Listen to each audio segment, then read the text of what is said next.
একজন স্ত্রী কখনো প্রিয় নারী হতে পারে না। আপনি যদি বেশিরভাগ মানুষকে জিজ্ঞেস করেন আপনার জীবনের প্রিয় নারী কে, স্বাভাবিকভাবেই অনেকে বলবেন মা, কেউ কেউ বলবেন বোন, কেউ কেউ বলবেন মেয়ে, আবার অনেকেই বলবেন নানি, কারণ নানি তাকে কোলে পিঠে করে মানুষ করেছেন।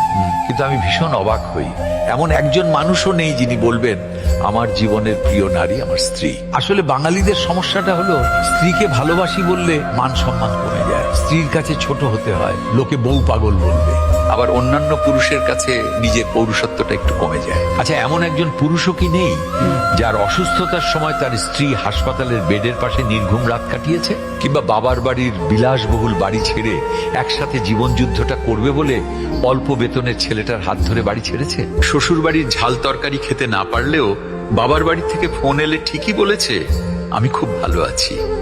নাকি মায়ের হাতের রান্না, নিজের প্রিয় বিছানা, কিংবা ছোট থেকে বড় হয়ে ওঠা যেই বাড়িতে, সেই বাড়ি ছেড়ে আসাটা এতটাই সহজ? তাই একজন বউ কখনো প্রিয় নারী হতে পারে না, তার সেই যোগ্যতাই নেই।